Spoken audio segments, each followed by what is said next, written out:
Louis Debroy ने। उन्होंने ये कहा था कि किसी भी पार्टिकल जिसके पास मोमेंटम है उसके साथ एसोसिएटेड होता है एक वेव। ये बचाना बड़ा ही कठिन है जब तक हमारा क्लासिकल मेंटालिटी हमारे दिमाग में हावी रहता है। इस वेव को नाम दिया गया मैटर वेव। अब इस मैटर वेव के साथ पार्टिकल का जो प्रॉपर्टी है उसे उन्होंने कुछ इस तरह से इंटररिलेट किया कि अगर पार्टिकल का मोमेंटम p है और अगर उसके साथ एसोसिएटेड मैटर वेव का वेवलेंथ लैम्डा है तो ये लैम्डा और p कुछ इस तरह के रिलेशन से इंटररिलेटेड है कि मोमेंटम उस पार्टिकल का वो बराबर होगा Planck's constant divided by the wavelength of the matter wave. पर इसे एस्टेब्लिश होने के लिए एक एक्सपेरिमेंटल प्रूफ तो चाहिए। तो यहां पर पिक्चर में आते हैं वॉल्टर मॉरिस अल्थसेर। ये बहुत ही टैलेंटेड फिजिसिस्ट थे। इन्होंने 1935 में ये कैलकुलेट किया था कि हेवी रेडियोएक्टिव न्यूक्लियाई में प्रोटॉन और न्यूट्रॉन का बाइंडिंग एनर्जी कितना होता है।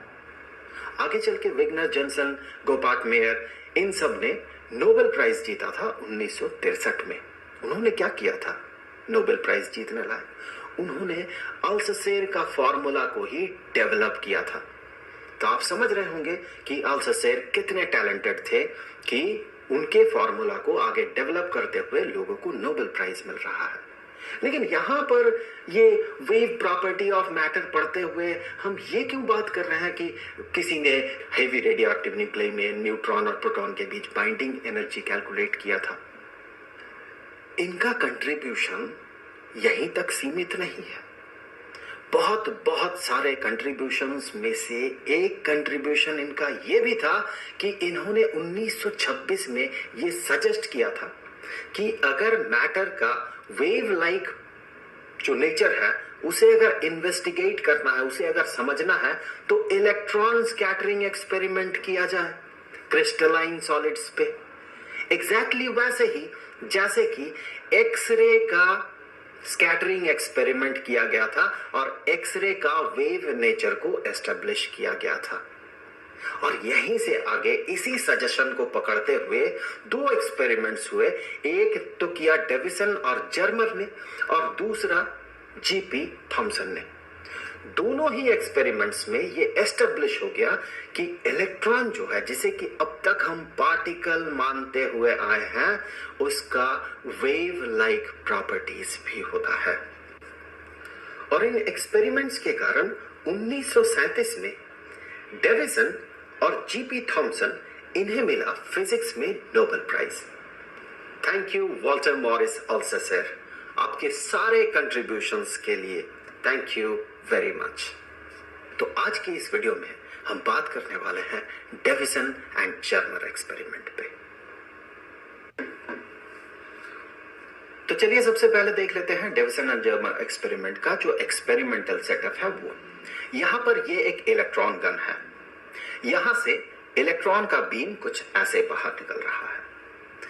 यहां ये रियोस्टैट है और ये जॉकी इसे मूव करते हुए अलग अलग पोटेंशियल डिफरेंस यहां पर और यहां पर इन दोनों जगह पे अलग अलग पोटेंशियल डिफरेंस क्रिएट किया जा सकता है। मतलब जितना ज्यादा पोटेंशियल डिफरेंस होगा यहां से निकला हुआ इलेक्ट्रॉन बीम का एनर्जी उतना ज्यादा होगा। उन्होंने अलग अलग पोटेंशियल डिफरेंस के लिए इस एक्सपेरिमेंट को किया, लेकिन इस वीडियो को छोटा रखने के लिए हम सिर्फ एक ही पोटेंशियल डिफरेंस के बारे में बात करेंगे और उसके रिजल्ट के बारे में जो कि है 54 वोल्ट। उन्होंने साथ ही साथ यूज किया निकल का सिंगल क्रिस्टल। यहां से इलेक्ट्रॉन आएगा और यहां से स्कैटर हो जाएगा चारों तरफ। निकल का सिंगल क्रिस्टल मतलब यहां बहुत बहुत सारे एटम्स हैं और वो सारे एटम्स ये लैटिस लेयर बना के हैं, एक एक प्लेन बना के हैं। एक एक प्लेन एक एक रिफ्लेक्टिंग लेयर होता है। साथ ही साथ उन्होंने यूज किया एक डिटेक्टर। ये डिटेक्टर एग्जैक्टली कैसे काम करता है इसे समझने के लिए बेहतर होगा कि अगर आप Bragg's law and Bragg's spectrometer वाला वीडियो देख ले। ये एडुपॉइंट में अवेलेबल है। वहां से आप समझेंगे कि ये डिटेक्टर एग्जैक्टली कैसे काम करता है। उस वीडियो को देखने के लिए आप YouTube के सर्च बार में जाके लिखे ब्रैग्स लॉ एडू पॉइंट या फिर ब्रैग्स स्पेक्ट्रोमीटर एडू पॉइंट, आपको वीडियो दिख जाएगा। चलिए आगे बढ़ते हैं। फिलहाल के लिए मैं आपको बता दूं कि ये डिटेक्टर कैसे काम कर रहा है कि जब स्कैटर्ड इलेक्ट्रॉन यहां पर पहुंच रहा है, ये उस पहुंचे हुए जो बीम है उसका इंटेंसिटी बता पाएगा। इंटेंसिटी ज्यादा है या कम है ये उसे डिटेक्ट करके बता पाएगा। अब क्या है, इन दोनों को, इस क्रिस्टल को और इस डिटेक्टर को रोटेटिंग टेबल में रखा जाता है और ये रोटेट कर पाता है कुछ ऐसे। अलग अलग एंगल के लिए, अलग अलग इंसिडेंट एंगल के लिए इस एक्सपेरिमेंट को किया गया और ये देखा गया कि